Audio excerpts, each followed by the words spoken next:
Здравствуйте, уважаемые зрители и подписчики канала ГУЛАГу нет. Все, кто нас будет смотреть потом в последующем это видео. Меня зовут Владимир Осечкин, и мы продолжаем наше независимое расследование. На дворе 2023 год. Точную дату, время и место записи этого видео я указывать не буду по определенным причинам.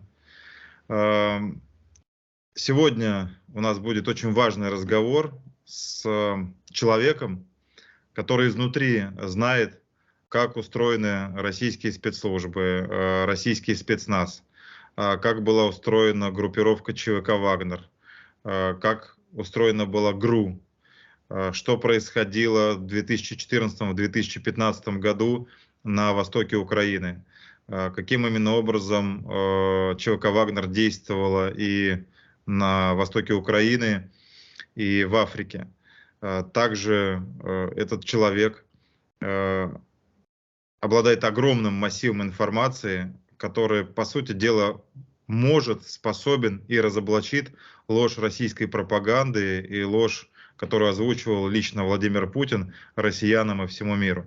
Я представляю вам впервые на нашем канале Игоря Саликова, офицера российских служб, российской армии, который знает очень многое, и сегодня впервые здесь на канале ГУЛАГу нет с вами поделится этим. Игорь, приветствую тебя на канале ГУЛАГу нет. За кадром мы на связи практически год, но вот сегодня впервые решили поговорить и записать это для канала ГУЛАГу нет. Приветствую тебя, спасибо за то, что согласился поговорить под видеозапись для канала. Если можешь, пожалуйста, расскажи о себе, о своем послужном списке, о своем опыте. Сначала вот такая краткая характеристика, как справка-объективка от первого лица. Здравствуйте, Владимир. Приветствую всех зрителей и подписчиков вашего канала.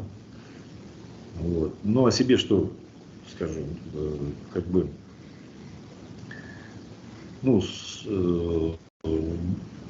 учеба в военном училище, потом не получилось мне его закончить, значит, был отчислен и ушел потом служить в войска, попал, значит, участвовал в военных операциях на территории Демократической Республики Афганистан, потом служил в Туркестанском военном округе до его расформирования.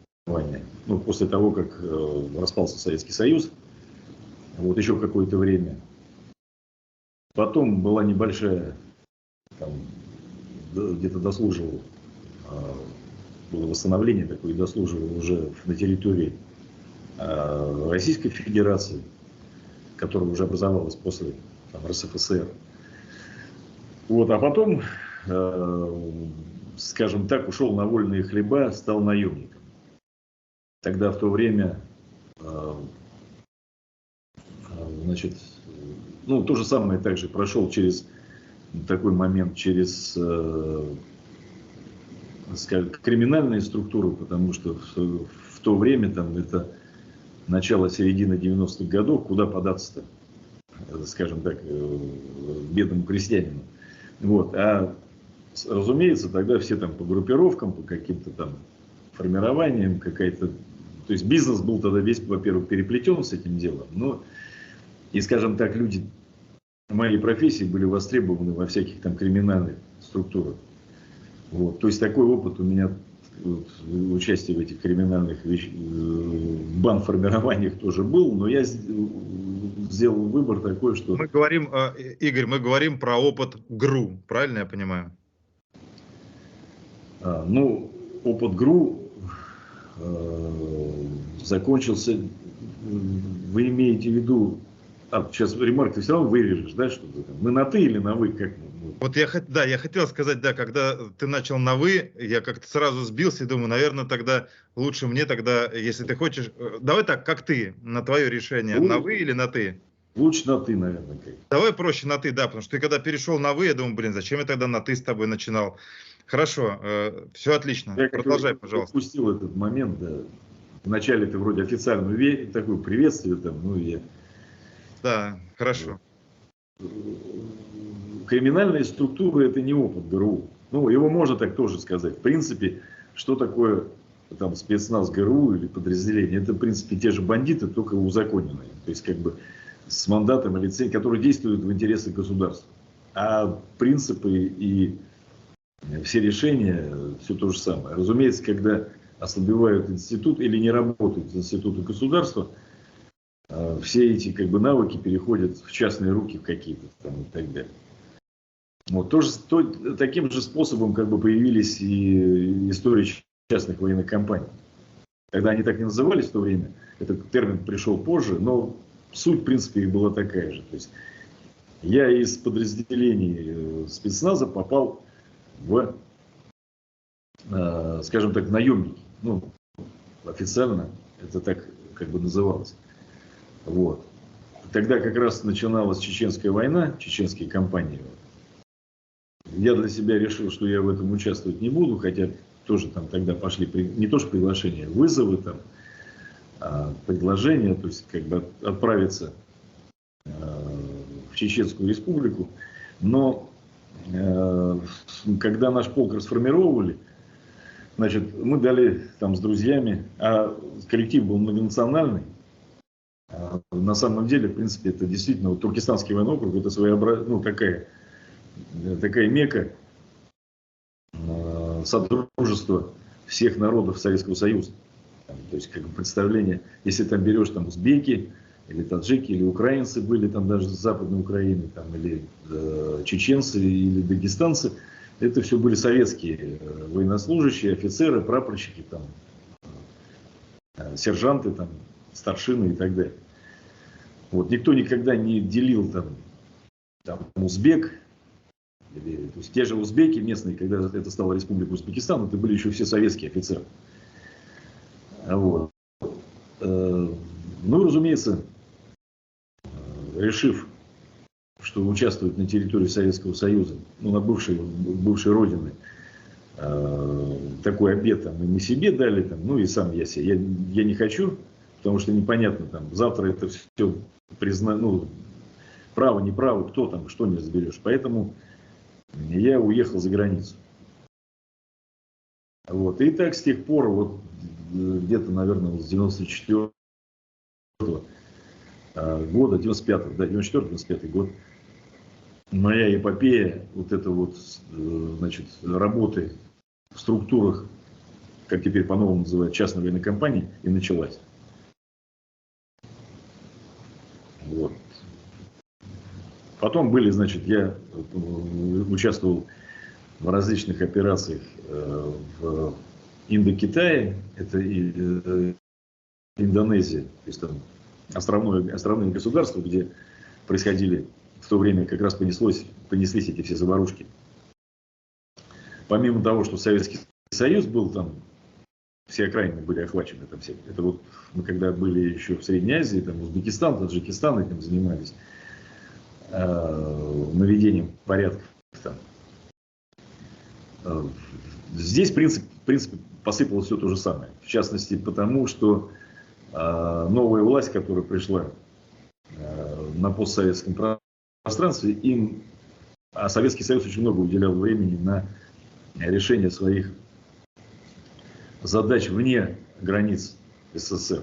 Разумеется, были там и сателлиты, и союзники какие-то, и тайные, и, там, и открытые, и кого-то поддерживали, и группировки различные, которых нужно было там снабжать оружием, там, тренировать, там, ну, так, чтобы, грубо говоря, в той же тенденции, только под другим флагом, это развитие всемирной революции, как раньше это называл Троцкий, там, и вот то, что происходило там в начале истории, в начале 20 века. Потом от этого там при Сталине новая доктрина появилась там. Но вот если взять, так это троцкистская доктрина, она так и оставалась, она существовала. То есть поддержание режимов, которые поддерживают параллельную историю или параллельное развитие общественно-политических отношений людей, ну, народов там, и так далее. Вот. Соответственно, все эти интересы оставались, они стали никому не нужны. Все эти нычки, там, ну, или там, дороги, они были открыты, и все бывшие ветераны стали этим делом, как бы, они стали востребованы. Вот. И в частности, вот таким образом, ну, я тоже попал в эту всю систему. Там был я и в Африке, это Заир тогда назывался, там. Потом это был Ирак, тоже, опять же, Афганистан. Вот. И закончилось это все Украиной. Ну, Сирия, Украина, Сирия, это уже как бы уже из новейшей истории, это уже когда туда входили, в том числе и ЧВК «Вагнер», и другие там структуры. Если можешь, расскажи, пожалуйста, в какие годы ты принимал участие в боевых действиях на территории Украины и какое ты имел отношение к так называемой ЧВК «Вагнер». И, наверное, прежде первый вопрос в этой сфере. Когда ты лично узнал Дмитрия Уткина, в какой бригаде ты проходил службу, в какой бригаде проходил службу он, и в какой момент ты узнал вот о том, что есть такой человек? Ну, с Дмитрием Уткиным я познакомился где-то, сейчас скажу, 10 или 11 год. Ну, 2010 или 2011 год. Вот. Мы уже... Его интересовала именно работа в таких вот частных военных структурах. Вот, а мы уже этим делом занимались там. Как раз мы тогда работали в Ираке. Вот. И через общего знакомого, тоже с выходца 2-й бригады, Дмитрий Уткин, он выходец из 2-й бригады. Я из 15-й. ГРУ. Да. Вот. Ну, это моя служба была потом, то есть как бы после того, как я уже пошел на офицерские какие-то должности там, это уже после армии, после, я имею в виду, срочной службы, после, там я служил в десантно-штурмовой бригаде, то есть как бы это самое, как ее называли, тупорылая пехота. Вот. Но связано было тоже все там с разведкой. И, соответственно, как бы я в 15-й бригаде, которая дислоцировалась, значит, в Туркестанском военном округе, недалеко от Ташкента, город Черчиль, Азатбаш поселок. Вот. А Дмитрий Уткин, это 2-я бригада, это, значит, Псковская область, населенный пункт Промежицы, если я не ошибаюсь. Вот. И, соответственно, пересеклись мы через нашего общего знакомого, не буду называть его, как бы. Они вместе служили, были в Чечне, ну и мы с ним тоже там как бы работали вместе. И, соответственно, стали с ним общаться, и потом у нас там даже была одна там совместная операция, там, связанная с возвращением одному, значит, бизнесмену, такому, как бы, он, по-моему, иностранный гражданин был. У него, значит, бандиты в Московской области отобрали самолет, и там какие-то там еще активы. И вот человеку нужно было помочь в этом вопросе там, с точки зрения силовой поддержки. Он за этот, как бы, ну, соответственно, здесь в чем отличие? Тут работаешь за деньги. Вот. И Уткин тогда был тоже, он просто приехал, был в наших рядах, мне его рекомендовали там как бы. Вот. И, соответственно, с людьми, с которыми я работал, это выходцы там из Альфа были, он им что-то с ними законфликтовал, не понравился. И на этом как бы общая работа закончилась. Ну, все получили свои гонорары. Значит, по Альфе мы уточняем, ну, что просто... мы имеем в виду Альфа, и ты подразумеваешь, это вот то, что сейчас является центром специального назначения группа А ФСБ России, Альфа. Ну, да, это они сейчас стали как бы так называться. Речь идет о той Альфе, о ветеранах той Альфы, которая еще была до реконструкции всех вот этих вот моментов. Там были и ветераны, которые еще там в том же были там и в Вымпеле, еще когда он к КГБ, к первому главному управлению относился. Ну, они так сами себя называются, у них там ассоциация Альфа там и так далее. То есть это ветераны, в принципе, первого главного управления. Вот. Ну и вот это было первое наше с ним общение. Потом пути разошлись. Вот. То есть мы были в хороших отношениях, нормально. Все без проблем. И потом, спустя какое-то время, я уже узнал, что через своих товарищей, когда мы уже были в Украине, лето 2014 года, что ему было сделано предложение. Немножко я сейчас опять забежал вперед. В 2013 году я узнал, что он поехал, мы даже общались, по-моему, общались где-то в ноябре месяце, или в сентябре. В сентябре, что в Питере происходит набор, значит, в команду бывшими иракскими ветеранами, которые я их знал, мы вместе когда-то там колонны водили, там миссии там охраняли там, и так далее, что они набирают коллектив в Сирию. Это было вот осень, точно не помню, это осень 2013 года. Вот. И Уткин туда тоже записался, как бы в эти отряды там, и в октябре они уже уехали. Это был скандальный такой проект. Потом их оттуда эвакуировали, они попали там в боевые действия, хотя ехали просто как охранять вышки. Вот. Руководили этим проектом тогда Гусев и Сидоров там, Евгений. Это там Сидоров выходец из 45-й бригады, ну тогда это был полк специального назначения ВДВ, 45-й. Вот. И они как бы возглавляли вот этот проект. Их там обманули, или что там было, я деталей не знаю. Но факт тот, что они все оттуда, побывав там в двух там боестолкновениях, были эвакуированы оттуда. И потом, значит, в Питере, куда их чартером доставили, были все арестованы. Там. Ну, арестованы не все, арестованы были 2 человека.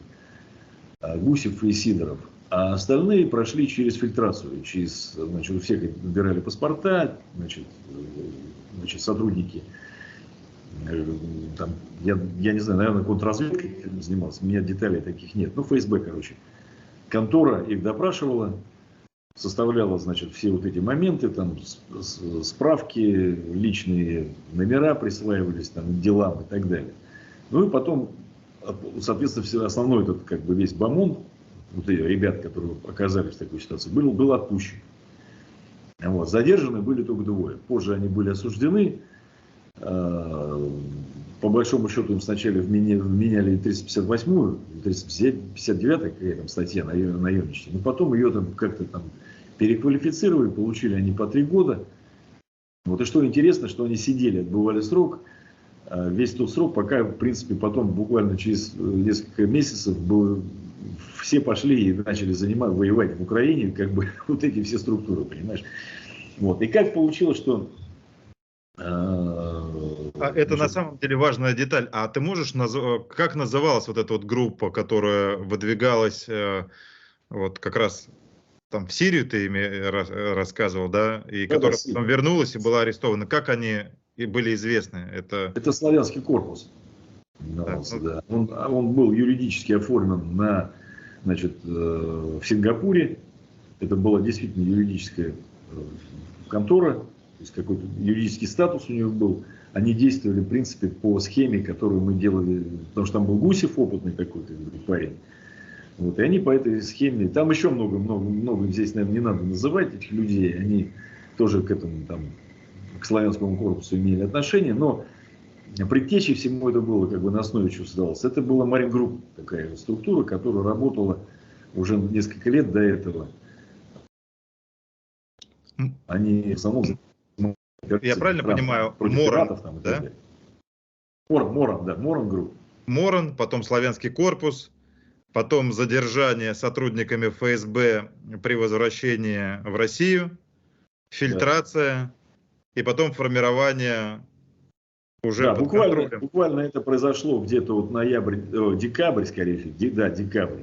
Вот. Декабрь, значит, по-моему, в апреле, сейчас еще такой важный тоже момент, в феврале 2014 года, когда еще вроде бы в Киеве еще происходил на Майдане, там весь этот, там, как не знаю назвать, там, ну, забыл официальный термин, то есть революция достоинства, там, и так далее, как ее называют в Украине. Там. Тогда у нас это было, преподносился как шабаш какой-то там, и так далее. Значит, я созвонился там со своим товарищем, который в этой стезе тоже давно работает. И он причем такой публичный, он все время там ОЧВК, в телевизоре выступал, ну где-то в каких-то стримах, его везде приглашали давать интервью, потому что тема о создании частной военной компании на самом деле муссировалась в СМИ, и был заказ от кремлевских, значит, деятелей, от администрации президента изучать эту тему аж с 2007 года. Я, по крайней мере, об этом уже знал. 2007-2008 год. Мы еще работали в Северном Ираке. И туда приезжали корреспонденты, чтобы у нас брать интервью и снимать какие-то там, их интересовало. И тот же, скажем так, Сладков, у него был ряд вопросов, а он человек как бы такой проправительственный, он тогда на втором канале, по-моему, канал «Россия-2» назывался тогда, он вел свою, значит, авторскую передачу, и у него был список вопросов, которые интересовали официальные структуры, что меня несколько удивило, потому что мы-то в серой зоне работали. Мы не афишировали, ну, как бы, понятное дело, что для той же России при возврате мы считались там как бы, ну, ты мог всегда под риском там наехать. Хотя это трудно доказать. Вот. Мы, в принципе, работали в таких системах, что мы на какие-то структуры работали государственные. Часто там правительство Северного Ирака, это Курдистан.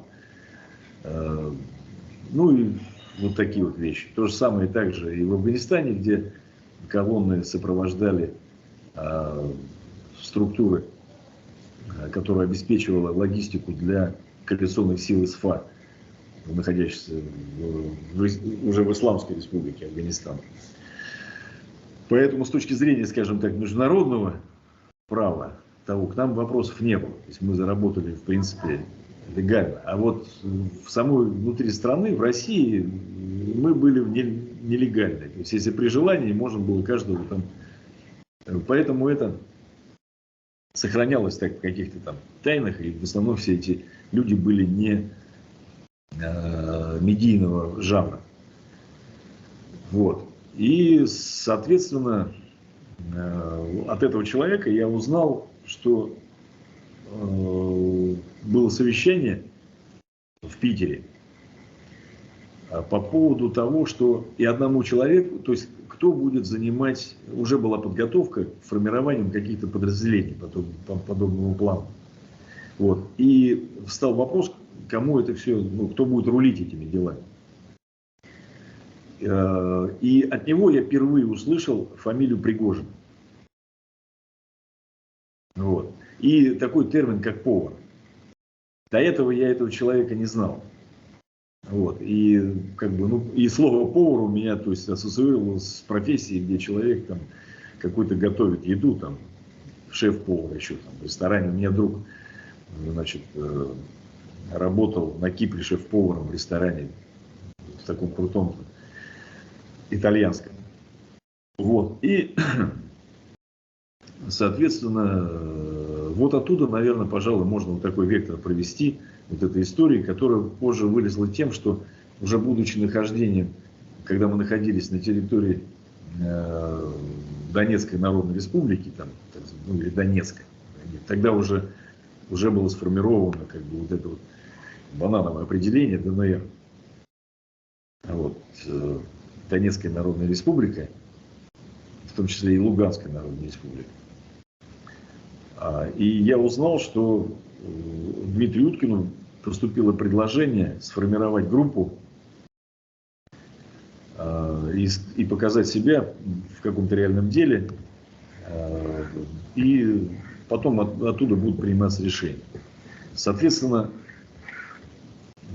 это, знаешь, как моя, плюс где-то 50% аналитики и 50% сведений, которые я получал из разных источников. Что за весь промежуток времени, вот это где-то апрель-май, проходили вот эти вот, значит, совещания, когда был назначен и переданы вот эти полномочия будущих ЧВК определенному человеку финансирования, именно финансирования, то встал вопрос, а кто будет возглавлять с точки зрения военного человека.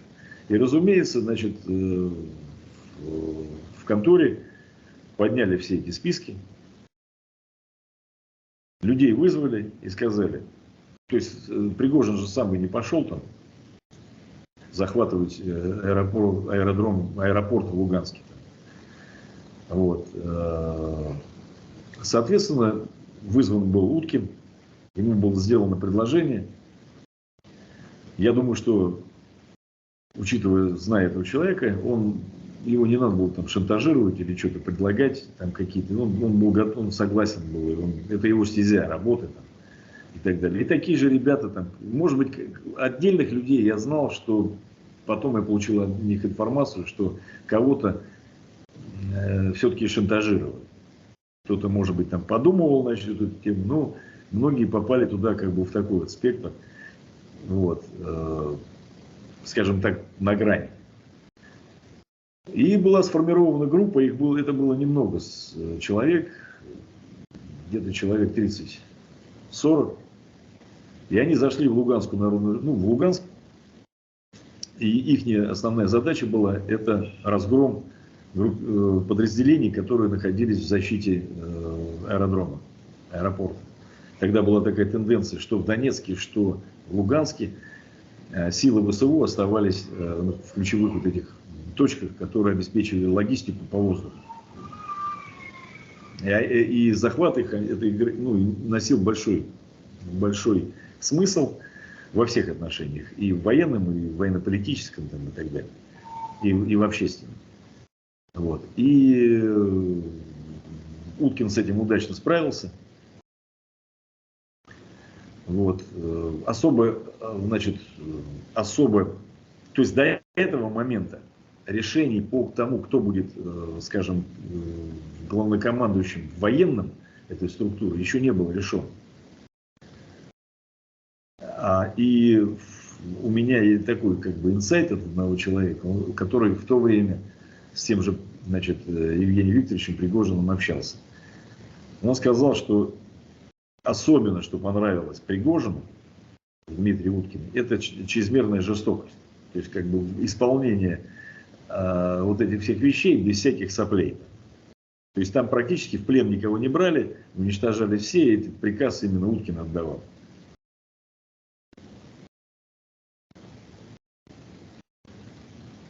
То есть, если мы возьмем сейчас, вот, как бы проанализируем то, что ты сказал за последние 10-15 минут, из этого складывается картина, что само создание вот этой вот группы Вагнера, батальона тактической группы, происходило де-факто под контролем спецслужб, у которых были досье на бывших офицеров ГРУ, и которых само государство, ФСБ, скомпоновывало, формировало и состыковывало с тем человеком, которому поручили, через которого шло финансирование вот этой вот деятельности и выполнение таких геополитических и военных специальных заданий на территории Украины. Ну, в целом, да. В целом, да. С кого-то здесь что хочу сказать.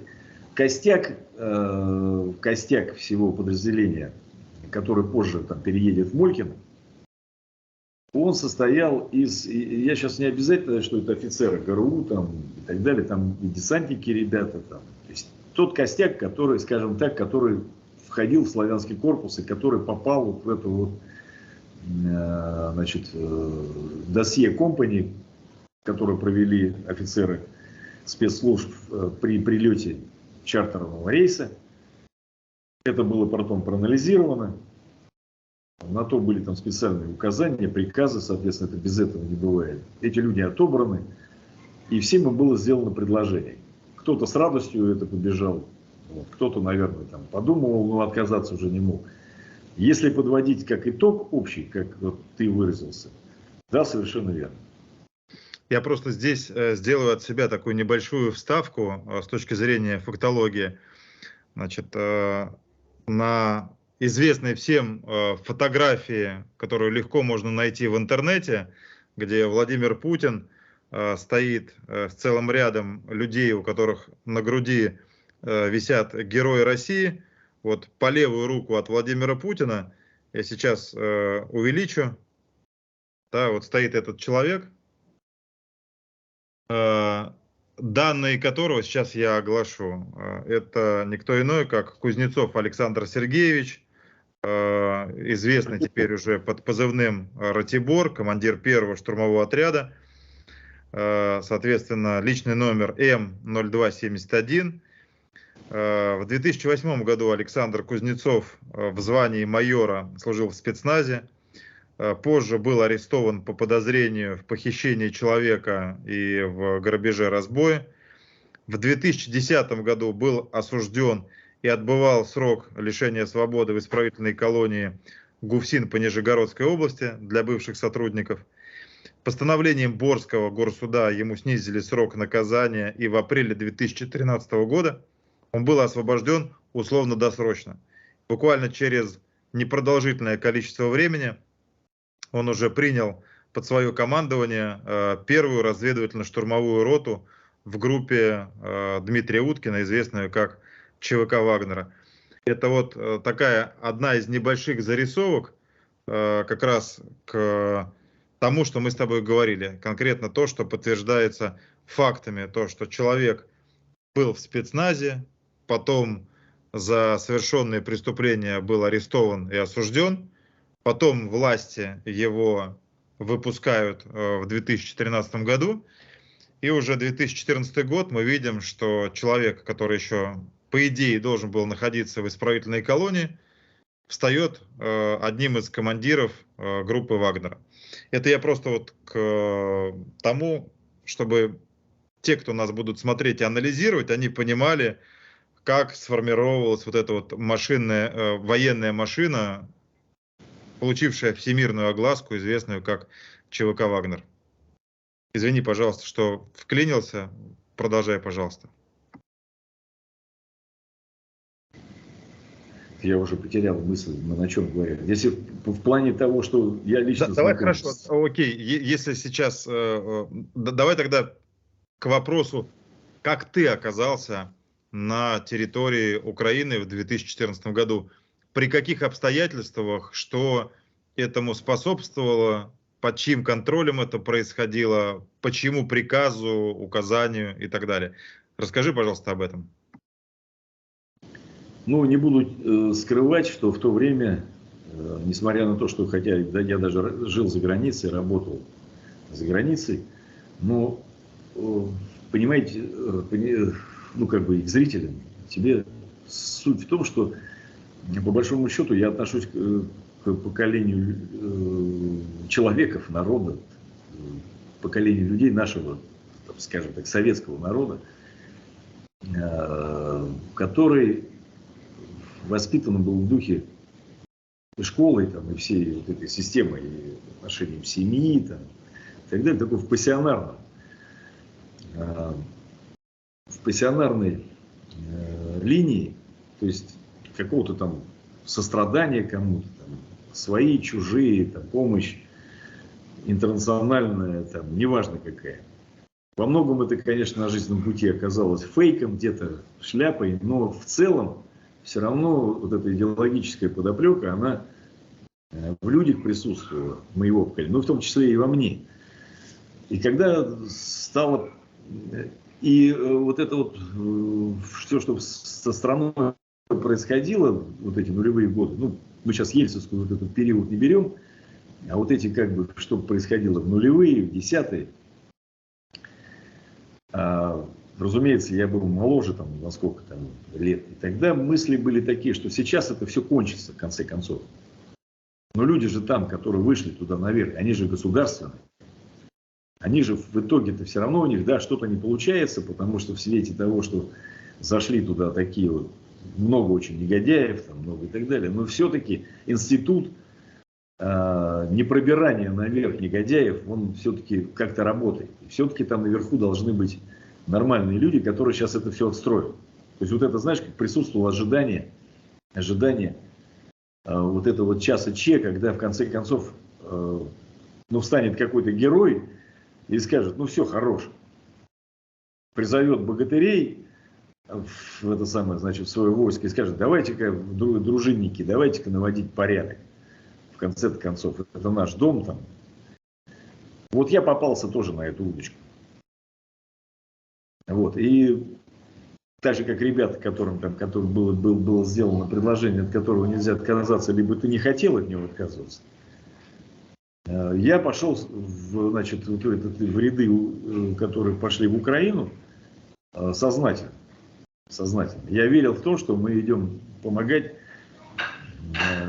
ну, наводить, в конце концов, какой-то порядок, потому что, наверное, наши украинские братья куда-то не туда заруливают. В частности, хотя бы даже в том же Донецке, там, где у меня похоронен мой двоюродный дед, который до Берлина дошел, там, и так далее. Не буду сейчас говорить о том, что там тогда случилось, и как идеологически было показано 2 мая, там, в Одессе события и так далее. Вот. И потом Крымская весна, вот это все как бы подействовало. В таком историческом плане, что Крым, а у меня детство там в Крыму все прошло, я с дедушкой там, у меня, к сожалению, сейчас остался только один дядя живой, вот, брат уехал, живет в Москве, а так-то в Крыму было полно родственников, сейчас они все умерли, но тем не менее, там, скажем так, могилы предков там, вот, и воспоминания о детстве там, беспартошном там, да, и по морю бегание там.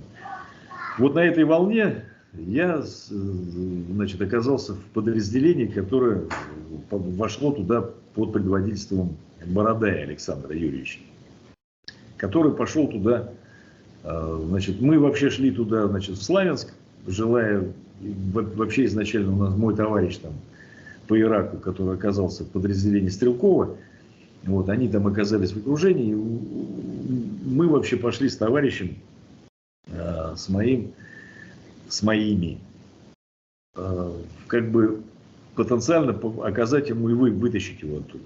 Ну, чтобы, если что, там, как бы, чтобы, значит, вот этот парень там, не загинул. Вот. И таким образом, когда нас собрали, значит, там, кураторы давали контакты, куда нам ехать, чего как, где сбор, я вот оказался в подразделении, значит, у Бородая, который с задачей от Суркова и от наших спецслужб, там было поделено так, что Луганск это было, значит, там действовало управление, главное разведуправление, курировало вот этими всеми операциями, а по Донецку занималась Федеральная служба безопасности, контрразведка. Курировала вот эти все вот эти аспекты. И привлечены, значит, все вот эти Малафеев, там, значит, курировался Сурковым через линию ФСБ. Именно Малафеев, а он уже как, значит, православный олигарх финансировал Бородая в этом вопросе. В задачу входило проведение референдума, утверждение вот этого ДНР и последующее развитие событий. Вот первый мой заход туда, значит, на территорию Донецка, это была, значит, поддержка силовым методом проведения референдума. Это там можно тоже отдельная тема. А второй раз я уже зашел в качестве командира разведотряда по, значит, выдержанию могилы и, значит, недопущение перерезания границы по Миус-фронту, ну, скажем, по реке Миус, границы Украины с Россией. Тогда, ты знаешь, давай тогда, чтобы мы в хронологическом порядке поговорили, давай тогда уделим какое-то время вот этой теме с референдумом и с этой спецоперацией, и потом уже дальше вот к военной части, где ты был командиром разведки.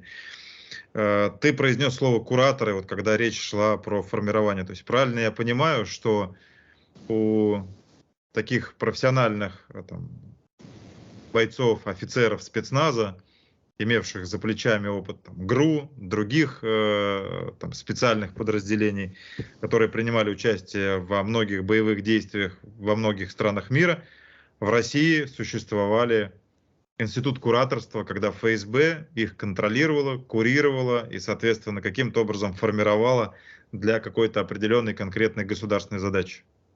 Ну, конечно, конечно. Ну, а как, допустим, кто-то себе представляет, что ты вооруженный до зубов, это самое, с боеприпасами, с гранатометами там, и на боевой технике, ты можешь перемещаться по Российской Федерации. Там, да, даже возьмем там 60 километров, 70, когда тебя кругом менты сопровождают и проводят там. То есть ты по большому счету уже, там, мне в свое время, когда я стал с мусорами, значит, столкнулся с самое, гнилой отдел этого главного управления в Москве, Петровка это, блядь. Я раньше думал всегда, что там честные офицеры, ну какие-то, знаешь, как нам в советское время фильмы смотрели. Вот. И я, будучи, столкнулся с ними совершенно по правовому, ну, то есть я был, скажем так, на правой стороне, защищал человека в этом самом. Так мне накидали патронов, там, гранату подсунули, там, и я уехал. И мне там еще 2 трупа вешали. И отняли там несколько лет жизни этим самым. И испортили там и карьеру, и все остальное. То есть, как бы, негодяи вот это вот в УВД города Москвы. Вот, поэтому, а здесь можно было там такие статьи там нафигарить, понимаешь, ну и каким образом, причем тебя сопровождают там, с боеприпасами, со всеми делами. Тогда окей, давай тогда по хронологии. Когда вот была сформирована эта группа, изначально по истории с референдумом, какой, если тебе известно, там, какая служба формировала эту группу, как она физически, где-то она сгруппировывалась, где происходило ее вооружение, и если ты помнишь, там, по датам, месяцам, годам, когда первый раз вы проникли, зашли на территорию Украины. Так, у тебя сложный, ну, в смысле, такой сложно компонованный вопрос. Там много. Ну, по моим данным, ну, то есть курировали офицеры, значит, второй службы в этой самой контрразведке. Делали они это через офис, как скажем, за границей, через штаб разведной службы погранвойск ФСБ. Я уже точно не помню, уже в то время произошло переформирование пограничной службы там, или погранвойска еще были. Вот это у меня как бы я в деталях не придаю значения. То же самое, как ГРУ там, или ГУ, не столь важно, я думаю. Вот. Это все через, значит, разведку и контрразведку пограничных войск, значит, ФСБ России. Формирование вооружаемость, подготовка, значит, личного состава, предоставление полигонов. Там не важно, какие полигоны, они армейские, понятное дело, там, либо МВДшечные, но они все равно делались через, значит, приказ из самой главной конторы. Туда доставлялось, значит, со складов оружие, которое мы получали, новейшее. Причем оно не так, как потом мы получили, даже если взять, скажем, как сейчас формировалось это все в 22 году. Не сейчас, а вот полтора года назад. то тогда это было, то есть оно шло прямо с каких-то складов. А все-таки в ФСБ там складские помещения более-менее, это армейское, там выкинули все на улицу при Сердюкове. А то, что принадлежало там федеральной службе, пограничной службе, все-таки более-менее было. Пулеметы были хорошего, новейшего качества, там смазки, ящики все там, то есть гранатометы стреляли нормально там, ну и так далее. То есть все было как бы как положено, как это когда-то было. Везде была, значит, документация, сдал, принял, там, расписался. Вот. Но тем не менее, все это было тоже так на шару, никого особо это дело не волновало. Получение там документативной всей этой бумажной волокиты и так далее. Поэтому даже пулеметы пропадали, такие как крупнокалиберные. Ну, не то, что пропадали, они просто могли пропасть, куда-то уйти. Никто там особо этим не заморачивался. Вот. И, соответственно, управлял сама структура военная там, и спецслужб, они оставались немножко как в стороне, как кураторы, потому что везде в лагерях подготовки приезжала группа офицеров, которая находилась с этим подразделением, решая все вопросы. И по, значит, и по подготовке, по обеспечению боеприпасами, по снаряжению, там, питанию, там, все вопросы. То есть назначались, их было несколько, у нас их было 3. Сначала 5, там, и в том числе это были оперативные офицеры, которые ставили задачи. Потом уже, позже, после подготовки, там, значит, как будет осуществляться связь, какие первоочередные задачи, какие там второстепенные, какие сопутствующие там, и так далее. Где агенты, с кем поддерживать контакты, на кого выходить, от кого держаться подальше, там, ну, все вводные. И плюс, значит, балалайка, через которую шла оперативная информация, которая могла изменяться во времени. Балалайка — это телефон. Это был лэптон, ноутбук с секретной связью, который выходил непосредственно на оперативный отдел, который курировал нашими задачами. То есть, по сути дела, было прямое руководство вот этими спецоперациями. Совершенно верно, да.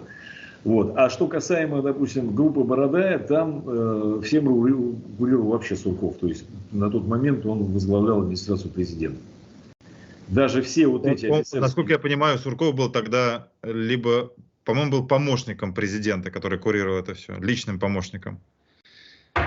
Возможно, да, одним из заместителей руководителя. Наверное, да. Ну, то есть, как бы все вопросы он решал, и все там, кому жить, кому не жить, и что делать. И, соответственно, даже на вот этих лагерях подготовки все согласовывалось с ним.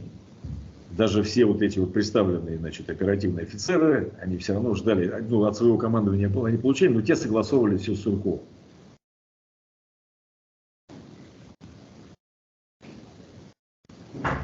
Я сейчас посмотрю, сейчас точно скажу, да.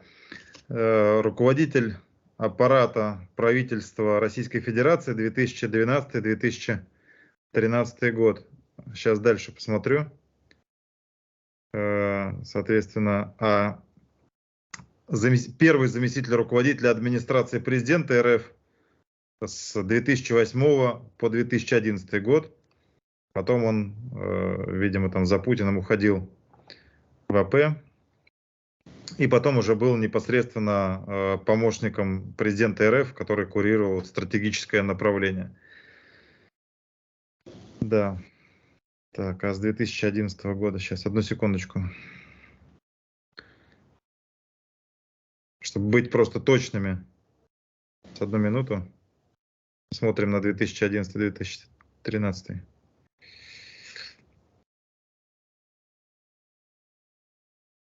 Угу. Да, и вот с 20 сентября 2013 года помощник президента РФ. Да. И как раз курировал историю с Абхазией, с Осетией и также ДНР, так называемый ДНР и ЛНР. И был он помощником президента РФ до 18 февраля 2020 года. То есть он входил в состав АП и был на личной связи с Владимиром Путиным, соответственно, с руководителем администрации президента, с директором ФСБ, и курировал как раз вот это вот стратегическое геополитическое направление, геополитические проекты Путина. Если можно, тогда подробнее, пожалуйста, об этом. Еще раз всех приветствую. Продолжаем наш большой объемный разговор с Игорем Саликовым. И, наверное, даже не разговор, а свидетельство Игоря Саликова на канале ГУЛАГу.нет, которое, очевидно, может быть и будет использовано в последующем при расследовании и в Украине, и в рамках международного расследования, и в рамках работы Офиса прокурора Международного уголовного суда. Игорь, если можно, давай тогда мы прервались, сделали паузу как раз, когда ты достаточно подробно описывал события 2014 года. И мы с тобой говорили как раз про роль администрации Путина, про Владислава Суркова и про ту структуру, которую они выстраивали по контролю за происходящим на оккупированных территориях, на тех территориях, которые позже начали называться так называемые ДНР и ЛНР. Скажи, пожалуйста, вот в рамках твоего участия в этих событиях был ли у тебя какой-то официальный статус? Если да, то как правильно называлась твоя должность и в рамках какой структуры? И что ты можешь сказать о взаимосвязи этих структур с администрацией президента Российской Федерации Владимира Путина, который, повторюсь, подлежит аресту на основании ордера Международного уголовного суда? Ну, в самом начале официального статуса никакого, то есть не было. Там даже ребята, те, которые были на службе, формировались такие еще параллельные подразделения, они увольнялись задним числом из тех подразделений, где они служили. Вот. И, соответственно, в такие вот, скажем так, отрядики набирались сотрудники бывшие, там, ну или когда-то служившие, то есть с опытом каким-то, но так, чтобы они никаким боком не были задействованы непосредственно, числились в кадрах каких-то подразделений армейских или там спецслужб. На тот момент тогда так было. Как бы еще следили за этим делом. Поэтому были определенные вот такие вот как бы оговоры, когда набирали народ, там предлагали все вот эти вещи. Кого-то, значит, соответственно, кто нужен, выводили за рамки кадрового состава, вот, а кого-то просто по новой набирали. Кто-то когда-то служил там и так далее, и так далее. Вот. И на май месяц, вот на апрель-май месяц, значит, 2014 года это вот было непосредственно так. После того, как были сформированы уже, вернее, они сформированы были заранее, а когда они были, скажем так, узаконены, ну, типа узаконены, уже, значит, народным референдумом, который состоялся, если память не изменяет, 11 мая. И на основании вот этих всех уже бумаг, которые фундаментально основывались на вот этих вот референдуме, там, выборы, там, и так далее, и тому подобное, там они были расписаны, уже формировались силовые структуры по образу и подобию Российской Федерации уже на базе вот этих вот вновь созданных республик. Значит, ДНР и ЛНР. И там я уже вошел в состав, значит, управления специальных операций. Было такое создано при, значит, Генеральной прокуратуре Донецкой Народной Республики. Вот. А до этого это были было сначала подразделение, которое непосредственно работало с Бородаем. Подчинение непосредственно это все дело было Суркову. Сурков руководил этим. Вот. Назначение всех, практически это были назначены они еще в мае, потом они уже стали действовать там с июня, или когда там в конце мая получили уже статусы, в том числе и генпрокурор, там, и военный прокурор, и все, значит, институты власти вот эти, которые были тут же созданы.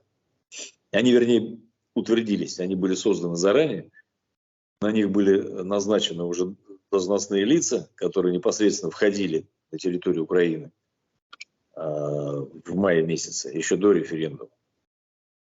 И, соответственно, потом они уже просто заняли свои места, и потом они уже начали создавать там какие-то дополнительные структуры и так далее. А наше подразделение второй раз, когда заходило, уже после вот этих майских событий, когда уже нужно было непосредственно принимать участие в боевых действиях в данном случае за то, что границу не отрезали, или как он назывался, военторг. Это начало июня 2014 года. Это непосредственно руководила Федеральная служба безопасности этим. Это ЦСН. Центр специального назначения выбил. Тогда еще силы специальных операций, по-моему, еще они были, как бы, но они еще не утверждены, там у них перетрубация была. То есть ЦСН еще тогда существовал. Именно ЦСН, вот этот вот ФСБшечный. В чем там твоя роль была, должность, и насколько это было завязано на администрацию президента? Вот можешь вспомнить конкретные факты? Какая была взаимосвязь, и была ли она вообще с Сурковым, с теми, кто работает в администрации президента, с теми, кто находился на оккупированных территориях? Ну, я уже сказал, то есть вообще в основу всего тогда вхождения, вот, взятие, значит, Донбасс, скажем так, вот в эти объятия, это непосредственно администрация президента, ну или Сурков. По крайней мере, я сам слышал, это было в секрете все, но назначенные люди, которые руководили подразделениями, там, значит, которые были потом, они уже знали, что они будут назначены на какие-то должности, потому что это метод вхождения был носил такой характер. То есть формировалось на территории России, в Ростовской области подразделение, потом оно делилось, часть уезжала по направлению в Славянск, а часть получала задачи для вхождения именно в Донецк.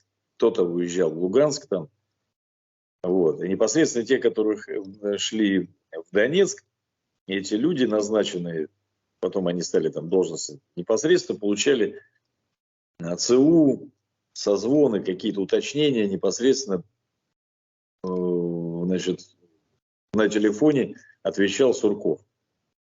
Тогда еще перед вхождением, разумеется, он непосредственно общался и работал с Бородаем и забыл фамилию, то есть как бы с ним еще был Сергей, грузинская фамилия такая, там, молодого человека было. Вот, то есть он был непосредственно на связи, на контакте для формирования действий, там, для согласования и так далее. А потом, позже, он руководил уже и управлением всем теми людьми, которые были назначены на должности. Там, допустим, должность генерального прокурора, потом был назначен батальон «Восток», был утвержден Сурковым, непосредственно он, например, с Ходаковским общался при мне. Я слышал общение Ходаковского с Сурковым, слышал, значит, общение генерального прокурора Равиля Халикова. Ну и Бородаев, соответственно, тоже. все, Бородай тогда был назначен премьер-министром. Он до июля или августа месяца, значит, был на должности премьер-министра, это ДНР. Это вот что мне известно, что я сам как бы слышал, и как это все выстраивалось. Там было много несогласованности, потому что Донбасс, юго-восток Украины, это такой был живой организм. Там само по себе все жило на тот момент. Вот. И, разумеется, это нужно было все согласовывать, выстраивать, потому что одни ЦВУ шли из Москвы непосредственно людям, которые входили. В частности, за это отвечал Бородай со своим коллективом. И были еще там люди на местах, которых нужно было тоже. Кто-то сразу подлег под это дело, как, например, Пушилин, там еще всякие там, такие личности. Вот. А кто-то с этим делом стал сопротивляться. Там. Свои там какие-то отставить. Кто-то там Ахметову служил. Там. Ну, много там было вот таких вот течений. Там каждый день всякие вот эта вся тема происходила. Вплоть до 26 мая, когда было принято решение, значит, взять аэропорт Донецкий. То есть нужна была кровавая, потому что до этого было все такое там. И выборы президента Украины подтвердились, и тут вроде референдум, и все мирно, как таковых боестолкновений на тот момент. Они проходили, ну, где-то на окраине, там, ближе туда, на запад. Всякие, значит, и то это так все выглядело. Там кто-то кого-то разоружил, кто-то там откуда-то ушли. В основном в Славянске шли все такие столкновения. А в Донецке и украинская сторона там наращивала. В аэропорт садились военные самолеты. И аэропорт работал, то есть оттуда вылетали и гражданские самолеты. То есть аэропорт работал как обычно, в обычном режиме. В том числе туда военные грузы и личный состав прибывал. Вот. И к концу мая было решено этому всему поставить конец и начинать уже, как бы пришел из Москвы такой, я так понимаю, сигнал. Вот. Давайте-ка, ребята, там отрабатывайте бабки. Ничего у вас там как бы не сдвигается. И было принято решение, значит, устроить вот этот бой в аэропорту. То есть захват этого терминалов там, в котором участвовал там Восток, Оплот, там, подразделение Бородая, вот, и интербригада, так называемая интербригада номер 1, которая, значит, была специально для этого и создана как такой бычок на заклане. То есть нужны были жертвы, показания, что люди сражаются за свою свободу, там, вот эти протестные настроения вылезли уже в такую степень, что начались бои. Чтобы понимание было, то есть все это было замаскировано под внутренние проблемы Донбасса. То есть интервенции никакой не должно было быть. Все маскировалось, даже в том числе и оружие, которое на тот момент еще выдавалось и было использовано личным составом групп, которые туда заходили, оно не должно было отличаться от украинского. Тогда за этим делом как бы следили, потому что было приказано сверху там, и от конторы, и от администрации президента, что все должно быть четко. Ну, Сурков, он такой прагматик, потом человек-формуляр, и он за это дело как бы там с народа спрашивал. Вот, поэтому все должно, вплоть до того, что там патроны должны были быть такие же, как, допустим, например, старого образца ПМ-9 мм, и потом, значит, автоматы. Ну, какой-то, то есть техника должна была быть та, которая была на территории Украины на тот момент, а не привезена где-то. Извини, что фиксировал. Да, можешь об этом подробнее рассказать? Какая должна была быть техника, какие должны были быть патроны, и для чего все это было нужно? И как это организовывалось, самое главное? Ну, я детали не знаю, как, я могу только догадываться, как организовывалось. Ну, учитывая того, что все же покупается тут, что Украина, что в России, ну, тот же Сурков организовывали, когда вообще организовывал это все, конечно, Бородай. У него уже был к этому моменту опыт и финансирование Малафеева и так далее. И они так с пониманием дела ко всему этому подходили, и какие группы нужны, и что там. То есть они как бы и в Чечне работали в этом ключе там. Вот тогда он еще со Стрелковым был в нормальных отношениях, у них еще такая конкурентная база не сформировалась. Поэтому обеспечение того же Стрелкова в Славянске, его группы там, этим тоже руководил Бородай. То есть от нас уезжали туда часть людей, поехали с машинами, повезли им боеприпасы и так далее. Поэтому, когда это формировалось на базах Ростовской области, в тех же там казачьих лагерях, там, на базе 22-й бригады ГРУ, был такой раскинут формуляр, что и подбор вооружения весь должен был быть советского образца, то есть старого, тот, который оставался, был на территории Украины. Ну, это общий такой, то есть пулеметы там, то есть ничего нового. Например, если на вооружении, на тот момент вооруженных сил Украины не было винтовок ВСС, то, что появилось там, допустим, после, вошло в войска после распада Советского Союза, когда образовалась там отдельная Украина, отдельная Российская Федерация. Там сейчас замучишься перечислять какие-то вещи, я в двух словах. То есть техника та, которая встала на вооружение там, после 92-93 год. Вот. Разумеется, она никаким образом в Украине оказаться не могла. Вот. Поэтому ее там и не было.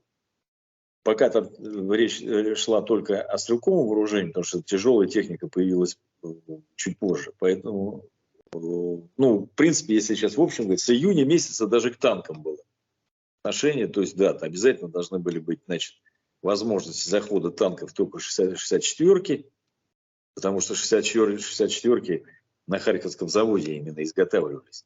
И те танки, которые были, вот когда мы заходили группой, то есть на платформах под границу везли танки, шли именно 64-ки, которые с нами в колонне заходили через ленту. Вот. Ну и так далее. Значит, и артиллерия также, то есть Д-30 они были и в Украине, в украинских войсках, то есть как бы, значит, артиллерийские орудия, минометы, те, которые были, и боеприпасы, соответственно.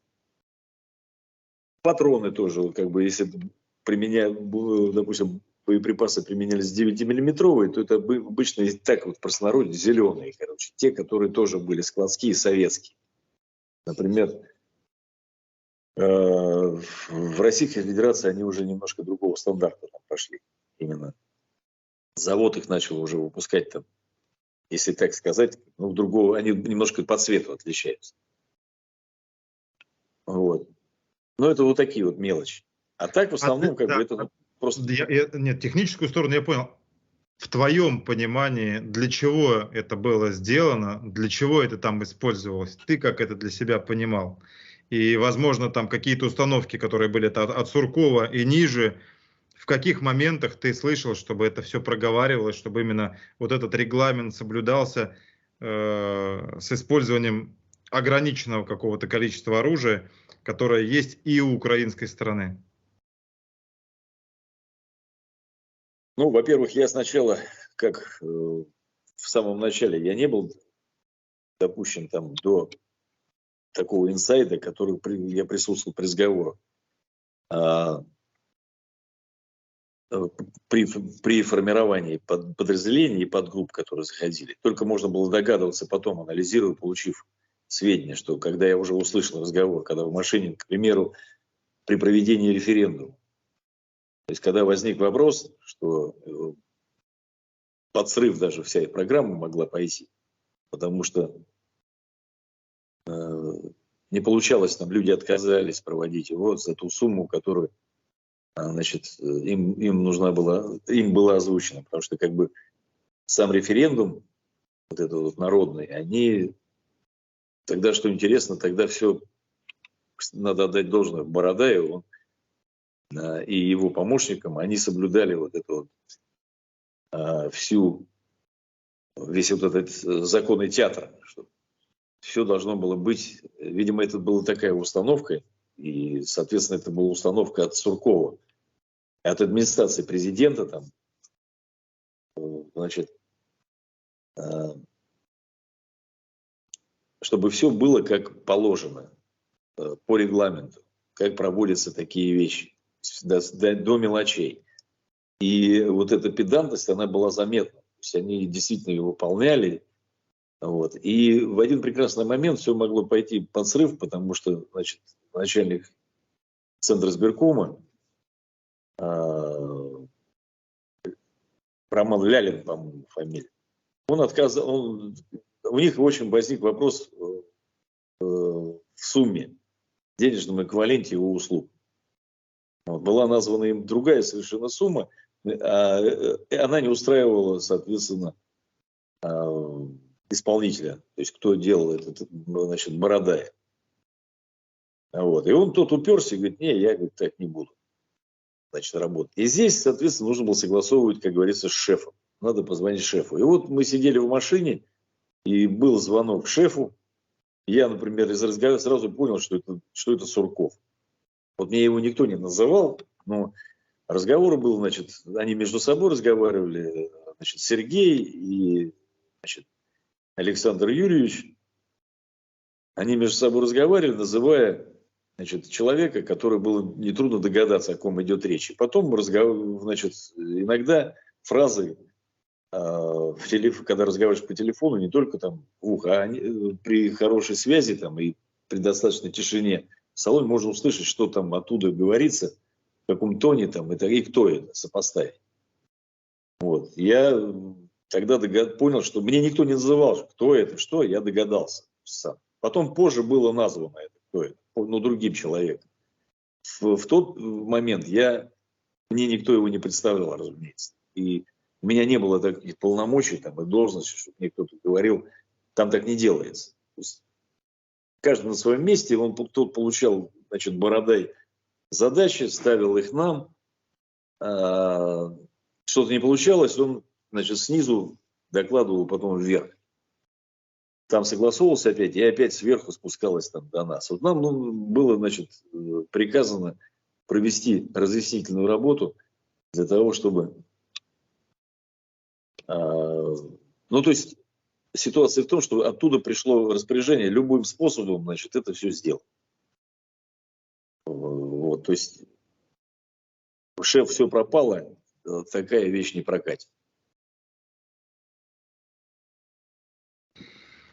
То есть получается, что, во-первых, была связь напрямую с человеком, который представлял Путина по этому вопросу, теперь мы уже об этом знаем, да, Сурков.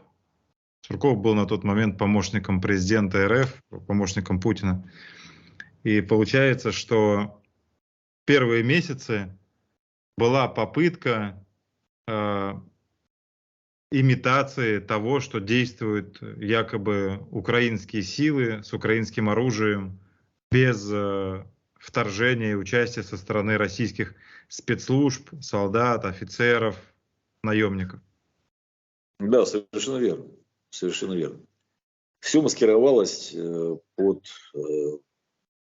значит, под то, что это группы, отряды там самообороны, которые, ну, то есть восставшие патриоты, которые не согласились с Майданом, который произошел в Киеве, и просто выражают свою гражданскую позицию. А так как центральная власть Украины начала какие-то там поддавливания, объявлено было, значит, АТО, тогда оно называлось, то, соответственно, народ, имея право на восстание, значит, взялся за оружие, которое откопал где-то там, значит, в складах, в шахтах там, и так далее. Это такая, ну, как бы официальная версия. А под это накачивалось и открылся военторг, который начал переть с территории России. Что ты вкладываешь в это понятие военторг? Можешь рассказать, пожалуйста? Это сленговое такое название, которое, чтобы его можно было там в эфире говорить, коротко не объясняя, было придумано так же, как позывные есть там у отрядов, групп, там, у личного состава. То же самое также здесь вот такие вот терминологии тогда. Потом она, конечно, приелась, все уже стали знать, а так они были придуманы. Лента – это, соответственно, официальные названия, ну, такие эфирные для связи. Лента – это имелось в виду граница. Военторг – это поставки оружия, вооружения из России на территорию Юго-Востока Украины. Именно группам, тем, которые, значит, были там заранее заготовлены. В данном случае это бы использовались местные, ну, люди, которые там жили, так или иначе, которые были связаны с ГРУ, с ФСБ. Кто-то когда-то служил, кто-то концы уже получил эти все разнарядки еще с Крыма, в частности, как, например, Безлер. Вот, то есть его накачивали тоже вооружением. Военторг шел, значит, к Гиркину, Стрелкову, и к нему, в Горловку. Вот. Ну, и они там видят, и причем им было сказано, что делайте все, что хотите. Там, можете там, никакого спроса в этот момент с них не было, они там царьками сразу. Ну, тут, в частности, например, про Безлера. Он не подчинялся никаким там вещам, не соблюдал вообще ничего, то есть у него там пыточные тюрьмы, камеры в Горловке там были, он даже там и, значит, русских добровольцев там убивал, уничтожал там, такое бандформирование свое там создал. И его поддерживал ГРУ, вот непосредственно, причем наших ребят, там некоторые ребята погибли, которые с ним там в конфликт вошли, вот, и приехали, ну, у него целая тюрьма была там. Я там сам лично не был, но мой товарищ, что заходил, его супруга сама лично убивала людей, там, расстреливала, кому-то там ножом что-то вырезала. Там. Такая тоже особо со злодейскими наклонностями. Но там много рассказывала про эту Горловку. Вот в частности даже значит, батальон Востока, мы тогда на какое-то время были переданы в подчинение Ходаковскому. Мы несколько раз собирались даже атаковать эту Горловку. То есть там такая между собой, в мае началась между собой. Вот, там даже больше не с украинцами воевали, а вот с этой вот махновщиной. Все мерились, у кого толще, и кто побольше там к себе загробастает вот этот военторг, кошелек там и так далее. Тут же открылась торговля оружием там. Ну, в общем, криминал там попер. Сам регион такой, как бы он и до этого был криминализирован. И Москвы, и Суркова ставка была, значит, на уголовные элементы. На контрабандистов, на тех, кто... То есть, ну, это всегда так делается. Значит, все вот эти вот главари, главшпаны все, причем не самой лучшей формации. Никаких понятий, там, если даже брать эту уголовную среду, там не было. Через которую можно управлять, там, например, какие-то там воры в законе или какие-то авторитетные люди, которые даже где-то встроены в систему уголовного мира, и на них есть влияние. И такие не подходили. То есть в основном это были такие вот, я тут, может быть, не очень корректно батьку Махно там вспомнил, потому что, в принципе, как говорят, что и как про него пишут, он порядочный человек был. Вот. А даже не знаю, с кем там сравнить, наверное, знаешь, это самое, ну, такие беспредельщики, которые вообще никому не подчинялись. Там сами по себе какие-то группы были, поэтому там потом пошли убийства, там, разборки такие мелкоуголовные элементы. Игорь, скажи, пожалуйста, было ли что-то за весь этот период, который тебе известен, ну, по крайней мере, вот сейчас, давай, 2014-2015 годы, когда какие-либо спецоперации были осуществлены под чужим флагом, когда были совершены какие-то теракты, либо диверсии, либо нападения под видом там, представителей ВСУ или там, с созданием там, видимости, что это представители армии Украины, либо каких-то там украинских спецслужб, подчиненных Киеву, совершали что-то, а на самом деле это совершали там, переодетые люди, которые просто пытались каким-то образом создать картину вот этого противостояния и атак. Да, да. Но это не 14 год, это попозже, это 15 год. Может быть, зима 14-го. Это было уже после Дебальцевского котла, когда вот бои за Дебальцево закончились. Вот. И началась экономическая такая какая-то непонятка. То есть многие, значит, из добровольцев, из вот этих вот подразделений, которые пришли из России, начали увольняться, ну, выгоняться даже. То есть те, кто, в принципе, выдержал вот это все, весь этот аспект вначале, на чем ресурсе было это все сделано там, который как бы потом кто-то интегрироваться там хотел во всю эту систему, в армию там, там ДНР, ЛНР. То есть где-то когда-то были такие в маргинальном сословии, да. Здесь же сыграно-то было на чем? После 12-13 годов большой объем бывших военнослужащих, который остался за бортом, они составили маргинальную часть. Вот это вот действительно патриотическое, скажем так, движение, которое патриотический народ, который с нулевых годов вообще был как бы не нужен, особенно вот, когда Чечня это вся вот так вот завершилась непонятным там способом, когда Кадыров там был назначен и так далее. Многие остались просто выкинуты из армии, или кто сам ушел, там, Сердюковская реформа расформировала все тогда. И многие остались, и они пополняли ряды вот недовольных. Особенно тут еще сыграла роль Олимпиада, все видели, что происходит. Тут воруют, там, Олимпиаду, это бешеные бабки туда запендюрены. И нужно было что-то такое, как бы, которое вот сейчас как раз эту маргинальную часть куда-то воткнет. И вот это было придумано, там, я уж не знаю, специально или это был такой план, как бы это просто использовали. Но здесь пошел Крым, потом вот Донбасс, и вся эта маргинальная, скажем так, тусовка, которую, кстати, и я также принадлежал и принадлежу, принадлежал, вдруг оказалась такая востребована. И вот этот вот патриотический подъем такой, ну вот, наконец-то, значит, хозяин начал наводить порядок. Наконец-то все, там, вот эти печеньки где-то сыграли роль, которую там раздавали, и все опять, вот это, Америка там, и Запад, все. Вот. А мы, наконец, восстали, и теперь все это будем воспроизводить теперь по новой, как положено. Наступит порядок и так далее. Так вот, после начала 2015 года, после Дебальцевского котла, все это стало, после этого северного ветра, когда туда опять войска вели, чтобы разбить основные передовые отряды Украины, которые даже на тот момент еще как бы все равно не могли, все-таки это была регулярная армия, но несогласованность действий, неумелое управление там и так далее.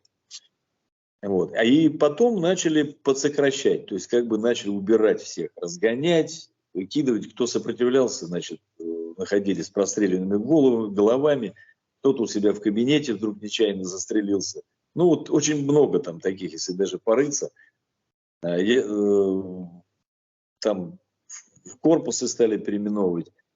Вот. И Захарченко, соответственно, уже был назначен до этого, понятно, я имею в виду, он уже вступил в такую, он уже как бы вернулся там героем всех котлов, там, что он победил. И он пошел уже такой как бы премьер с боевым опытом, там, боевой офицер. значит, с шашкой там сбоку висит, там, ну, я условно. Там. Вот. И такой отец нации, который начал наводить порядок. А порядок начал наводиться с того, что начался, с того, что начали, я повторюсь, разгонять всех вот этих вот добровольцев, которые непосредственно эту революцию, так назовем в кавычках, переворот этот как бы и сделали. Это сепаратистское движение это возглавили с точки зрения где-то как военные специалисты, как значит, личный состав, как сила какая-то там и так далее. Вот. Кто, я уже опять же говорил, кого-то убили, кто-то пропал, а кто-то уехал. Ну, не кто-то, а все в основном. Кто-то, конечно, по каким-то соусам как-то там затесался и смог остаться. Вот. Но в основном это те, которые, значит, так или иначе могли служить вот этой всей системе, которая там на тот момент сложилась. Вот. А эта система очень большие бабки получала из России. Соответственно, передавать ее куда-то, ну, то есть это такой денежный мешок. Тот же Захарченко каждую неделю делил там по 2-3 миллиона долларов. Каждую неделю там рассовывались по карманам. Вот. Формирование этих денег я не знаю, там, с чего они там складывались. Но именно из-за этого у Ходорковского с ним там выходили, потому что они не могли там поделить. А как так? Вот почему туда, а сюда нет? Ну, в общем, это все про деньги. Вот. А заканчивание войны, то есть такие бабки идут там, где идет вялотекущая конфронтация, вялотекущая война с хорошими результатами, скажем так.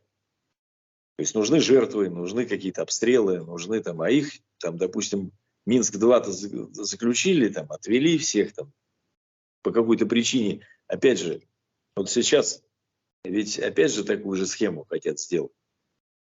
То есть по такому же сценарию. Тогда появился этот Минск-2. Мы стояли уже в Новоазовске, там, под Мариуполем. То есть, если по большому счету там русский мир, ну, как вот говорит, то есть, шашки наголо, и можно было в тот момент дойти до Одессы. Это реально.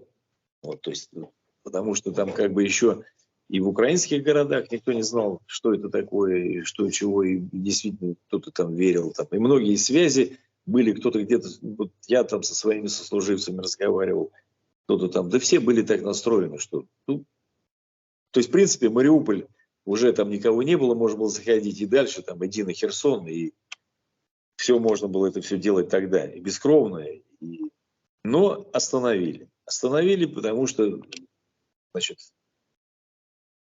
тут чисто политический момент, политическо-экономический, потому что на счетах все думали, что это все сейчас быстренько пройдет, а Запад утрется опять там.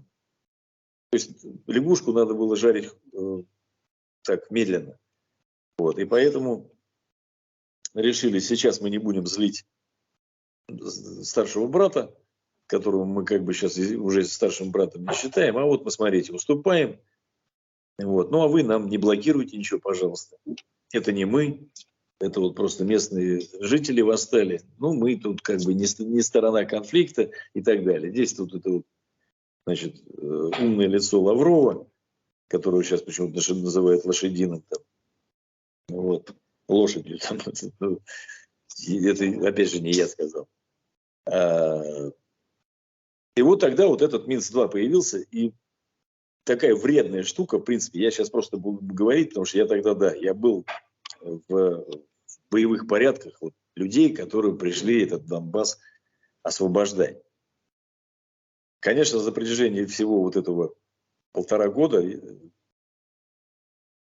чуть меньше, наверное, ну да, чуть больше года, я понял, что там освобождать, то есть непонятно, кого мы вообще освобождали, и что там дальше, что бедные жители этого региона, они попали в реальную жопу. Просто кто-то их разменял, потому что вот там уже пахло всей этой трагедией. Она была местечковая еще, как, ну, такой глобальной не было. То есть Игорь, если, Когда если можно, позволишь, я тебя мы немножко сейчас просто в глобальный аспект пошел. Если можешь, вот 2014-2015 год, пожалуйста, там назови известные тебе конкретные примеры истории под чужим флагом, диверсии и так далее. То есть, что ты видел своими глазами и о чем тебе достоверно известно. Потому что очень многие люди пишут про то, что вот 8 лет бомбили Донбасс или бомбили Бомбас. То есть, в общем, это уже в интернете разные мемы есть на эту тему. И когда началась война, один из основных лозунгов был тех, кто оправдывает войну и вот это вот уже открытое вторжение армии, полномасштабную войну, тем, что вот 8 лет они до этого якобы там устраивали геноцид и мучили местное население. Абсолютно Роспропаганда тогда скрывала, закрывала, прятала, держала в секрете причастность России, российских спецслужб, российских солдат, офицеров, наемников, силовиков в том, что происходило там. Вот если можешь, хотя бы 1, 2, 3 примера конкретных, о которых ты можешь готов свидетельствовать. Ну, здесь не то, что там, ну, это условно по чужим флагам, там в тот момент там можно было не переодеваться там, в кого-то. Не какие-то, это не 22-й, 21-й, 22-й год, когда уже обстановка вся поменялась там. А тогда мне что стало известно, меня вызвали там, значит, в один отдел комитета, когда я приехал домой. И спросили, значит, начали спрашивать про, не знаю ли я там такого, значит, товарища с позывным «Копье». Я говорю, ну, как бы, момент такой, что я сначала стал, как бы, у меня нет привычки там, не было привычки кого-то там подсдавать, ну, или что-то говорить. И обычно в этих ситуациях и не нужно много информации давать там сотрудникам наших спецслужб. А тут пока просто было показано фотографии, от которой я не мог сказать, что я человека не знаю, потому что там, мы там находились вместе, какая-то у них была оперативная, значит, информация. Я говорю, ну да, знаком, да, мы были вместе там в 2014 году. Вот. И, соответственно, я тогда уже занимал, значит, пост начальника 4-го отдела управления специальных операций в ДНР. Вот. И как бы у меня, в принципе, по роду моей деятельности, там, по специфике службы, такие вещи входили, значит, в регламент наших действий. И он мне, значит, дает информацию по поводу того, что минометы, которые действуют и обстреливают Донецк, в частности, значит, Петровский район, Киевский, каким-то образом причастны к подразделениям, значит, армейского корпуса, который подчиняется Захарченко. Ну, он его и создал. Я уже сейчас точно в памяти сейчас там все записано, как бы все эти вещи. Когда он был переименован там и так далее. То есть, значит, была, по-моему, гвардия, потом он, или наоборот, был, значит, армейский какой-то корпус, потом он стал национальной гвардией, по-моему, гвардией какой-то там. Был второй корпус. Вот. И в частности, одним, значит, командиром батальона, в который входили вот эти огневые группы, командиром разведбатальона, был Иванов, значит, с позывным «Копье». Вот. В процессе даже наши подразделения были обстреляны минометом с нашей внутренности. Ну, как бы мы думали, что это обстрел ведут украинские силы, которые против нас там через реку, это в районе Трудовских шахт, шахты Трудовской было. Оказалось, что это били с тыла. То есть по разрыву мины, по характеру боеприпаса, там устанавливается какой миномет, значит, марки и установить направление стрельбы, то есть откуда был установлен навесное оружие, вычисляется траектория его выстрела. Вот. И, соответственно, когда мы все это провели, у меня ребята там этим делом занимались, было установлено, что от кладбища, значит, в Петровском районе, а это наша территория, то есть это как бы в глубине, то есть это практически Донецк, проводились эти выстрелы, производились, в том числе по, значит, домам, которые располагались, значит, в рабочих кварталах шахты, по пятиэтажкам, по крышам там и так далее. Вот. Машина, которая оттуда выезжала, она также уехала не в сторону, то есть, в принципе, они даже никак не маскировались. Потому что рядом стоял пост через дорогу, замаскированный наблюдательный пост, он был выставлен, ну, стояли там, как бы это положено там, потому что направление это там по Минским соглашениям отвели, конечно, все, но, в принципе, 2-3-километровая зона и, в принципе, противник. Все друг к другу ходят. Так или иначе, там, если, ну, разведка, потому что всегда работает при любых соглашениях. Вот. В данном случае стоял этот замаскированный пост, о котором, наверное, эти люди не знали, и они их зафиксировали, и мы получили от них информацию, что да, эта машина, выезжала «Газель» и выезжал УАЗик, и этот УАЗик поехал в сторону, значит, Киевского района. Мои даже за ним там однажды проследили, машина-то уезжала в расположение, где раньше было, по-моему, военное училище, вот, и там располагался один из корпусов вот этой вот гвардии там, или армейского корпуса, где этот батальон размещался, которым как раз командовал Копье. Вот. И у Конторских была еще дополнительная информация по этому поводу, что они располагали, что именно это наше делают все. Ну, скажем так, так называемые наши. Вот. И именно по задаче Захарченко, по постановке задач Захарченко. Почему, объясню. Во-первых, это деньги. То есть поддержание войны в напряжении, это значит нескончаемый поток финансирования. И гуманитарка, и всего прочего. И, потому что нужно выплачивать зарплаты, там, пенсии, там, еще что-то там. Плюс идет определенный бюджет, там идет на это все дело. Вот. И здесь еще какой. Не обязательно нужно было стрелять самим. Можно было просто разместить миномет, скажем так, в таком нейтральных зон и таких непонятных там тоже было много, кучи, которые там никто не контролировал, либо они как бы фиктивно находились под контролем ДНР, но туда ни украинцы не заходили, и не наши. Вот. Здесь как бы это решаемое все. Здесь вопрос взвешивания вот этого всего. То есть поступить иначе для меня, вот я тебе, чтобы ты понимал, это как, знаешь, как вот ты вступил в бой, или ты уже вышел на эту передовую линию, блядь, и ты вдруг такой, блядь, а может нахуй не надо.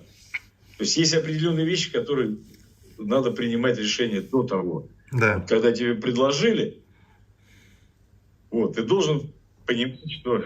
Сейчас, погоди, что-то пришло. Должен понимать, что ты, идя на войну, тебя могут убить. Ты должен, как джентльмен, как раньше, помнишь, эти самые, во всех, привести свои дела в порядок. То есть объяснять. Идти на войну и думать, что ты проскочишь между струек, это ну, от лукавого. Нужно отдавать себе отчет. Если ты будешь так подходить вот к этим всем вещам, это означает, что ты предашь кого-то, отступишь, бросишь там, и так далее. То есть ты не выполнишь свою ту работу, на тебя не может рассчитывать в полной мере твой товарищ. Ты должен отдаваться делу реально и до конца. Вот. А дальше, как говорится, Бог на все судья, и Он это что-то даст. И если у тебя в этом есть сомнения, то лучше туда не идти. Вот ты лучше сразу откажись, пускай кто-то тебе скажет, ты трус, струсил, еще ничего в этом страшного. Да, я, оценивая ситуацию, я сейчас не могу позволить вот таким-то там вещам. А если уж ты пошел, и когда ты бросаешь своих товарищей там, и сам трусишь, и убегаешь уже с передовой, то вот это уже как бы, то есть там уже надо драться до конца. Вот я сейчас в себе ощущение, как бы, понимаешь, я еще, может быть, и в бой не вступил, но я уже как бы на эту линию вышел. Вот, и бросить все, как бы, для меня это будет, ну, я взвешивал же тоже, думаю, ну, может, ну, и нахуй это все. Зачем людей и взвешивал, может быть, и один я не могу уехать, понимаешь, потому что это, ну, ничего не решает. Ничего не решает, да. Они потом в заложники возьмут детей. Вот, поэтому сложная вещь, сложная. Вот. Но мы ее стараемся решать, как бы никто не говорит, что, знаешь, как это не, как говорится, не два пальца выйти там, описать где-то там. Да. Поругаться с кем-то там, а потом, ну, слушай, или там, знаешь, как, ну, даже не знаю, какую аллегорию. Это, ну, то есть это в жизни действительно ты вот написал, как бы, ну, то есть это поступок такой, который, ну, я никогда не делал, и никто не делал. Там, ни она, ни я. То есть это самое, там, я прыгал с парашютом там 200 с лишним раз, она прыгала 3 раза там, или 2. Там. Это страшно, еще что-то, но это совсем другое. Это вообще другое. То есть это сравнить не с чем, какой, ну, что ты делаешь там, какие-то вещи там. Мне это, конечно, это ну, как бы, учитывая мой авантюрный склад характера там, и вот это все дело, мне это проще, а каково ей? Но мне кажется, знаешь как, не то, что если сейчас свернуть, ну, это мое мнение, мое ощущение. Хотя гложет такая вещь, что зачем можно же сделать там, вот, допустим, как этот самый, забываю все, парня тоже, который в ЧВК Вагнере это был, как его? Марат Габидуллин. Марат, да. Ну вот он там по писательской теме уехал, еще что-то там. И без всяких этих самых. Но с другой стороны, я, значит, скреблю душой где-то в этом моменте. То есть я потом себе буду всю жизнь, ну, как бы, смолодушничал, пошел по какому-то, да, вот я там, писатель, хотя, ну, это вот будет как раз, я себя долго настраивал на определение предатель, что такое, и абстрагировался от него. Раньше у меня было ощущение, что я вот что-то предаю, да, своих. Нужно было пройти времени, чтобы оценка, где свои, где чужие, переформатировалась. Сейчас я уже себя предателем не считаю. А вот если я сверну с этого пути, вот здесь у меня будет ощущение, что как бы, да, я принял сознательно же решение, да, там, идти по такой-то дороге, там, вот, знаешь, как здесь, может, там много пуху на себя накидываю, но действительно там иногда сравниваешь себя с каким-то там древним там богатырем, едешь, оставит камень, а там направо пойдешь, там коня потеряешь, налево там голову сломишь, а прямо пойдешь в Перу там и наслаждениях там в этом самом. И когда ты идешь за славой, ну или за каким-то своим, за какой-то правдой, там, то ты выбираешь бой. Как бы, ну, вот эти все вещи, когда ты хочешь доказать, чтобы там, решить. Вот я по духу-то такой человек, как и ты. В этом плане. Поэтому отказаться и сдать, как бы повернуть коня туда, где попроще, там, полегче. Когда касается дела меня, мне это, ну, я никогда такую дорогу не выбирал. Вот. Но много вот на самом деле, Вов, я тебе просто как душ сейчас, много очень в душе, которые скребут вот это, скребут. Но самый аспект важный в том, что если я сам, как человек, как личность, что-то в себе вот нарушу и пойду не по той дороге, вот это, знаешь, такое есть ощущение, то ну, Ну, я сломаюсь потом.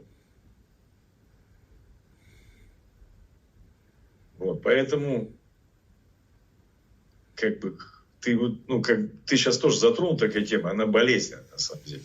Свернуть, повернуть, уйти, она, знаешь, как всегда. Идешь в бой, впереди грохочет, хуячит, и любому человеку страшно. Поверь мне, нету никаких, блядь, суперменов на свете. Никто там, то есть, и желание съебаться, блядь, есть всегда. Понимаешь, у любого человека.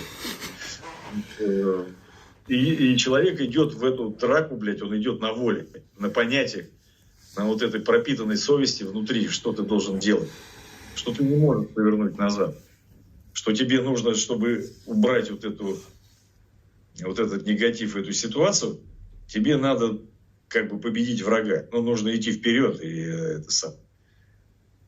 Вот это осознавание себя в бегстве, как бы взгляд со стороны, он, ну, для меня неприемлем.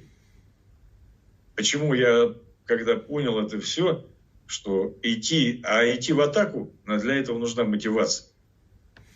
В данном случае у меня мотивация бороться с этой хуйней. Понимаешь, вот как бы, ну, такая активная позиция. Потому что я понимаю, что, ну, в стране мордор, пиздец полный. Некоторые мои друзья, с которым даже я когда-то там путь прошел определенный военный, вот тому, что там взять, он мне подкидывает все время, блядь, всякую хуйню, которую меня только завозят. Ну, он сам относится к России очень хуево, ну, к режиму, блядь, вот это. Он говорит, просто пиздец, что там, ну, типа, как бы, но при этом он, да, он занял свою нишу, позицию вот в этом ключе, там, кайфует там, живет, у него все получилось такое, как было. Он просто это все презирает, это все, что там происходит, и давно об этом говорит. Кстати, то есть он давно об этом принял, и он мне все время говорил, ты что, ты ебанулся, что там, туда-сюда.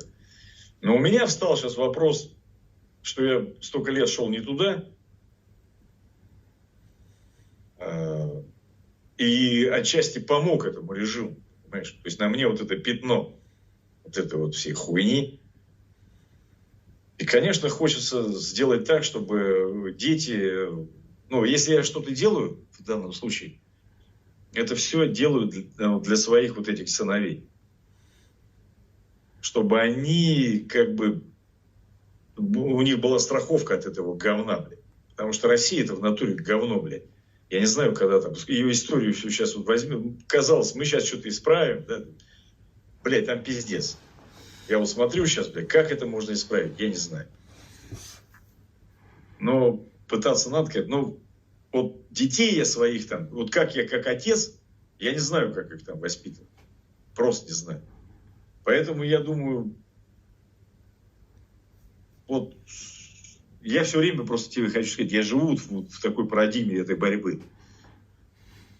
Вот, это, конечно же, непросто. Но я думаю, что в данном случае мне очень приятно, что я не один, что ты есть такой, что есть Серега, что ты создал такую структуру людей, с которыми там, от которых много чего можно поучиться, взять вот это вот, успокоиться там и так далее. Вот. И то, что нас свело вот так как-то, да, на это ушло столько-то времени, но оно, видишь, не напрасно прошло. Составляют рисунки рисовать, блядь, вот это ебанье, блядь. Мне жена говорит, ну вот у вас же тоже детство, вы там в пионерских галстуках ходили. Я говорю, мам, Кать, я говорю, я ходил в пионерских, я говорю, мы рисунки рисовали за мир во всем мире.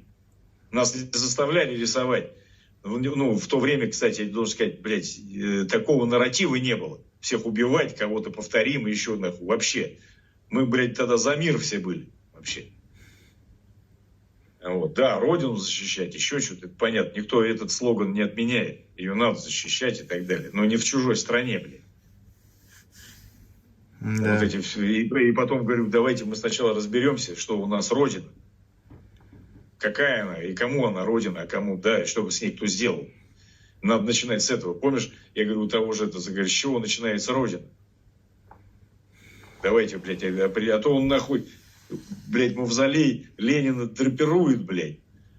власовский флаг, нахуй, блядь, возводит, типа, блядь, с которым, нахуй, вообще нацисты, блядь, воевали, ну, в это самое, за Германию. Ну, то есть, полная каша в голове, блядь, понимаешь? Вот. Хуйню какую-то детям лепит там, пиздец, потом дома разгребать это все приходится. Поэтому, конечно же, это все, для меня это неприемлемо. Вот. И здесь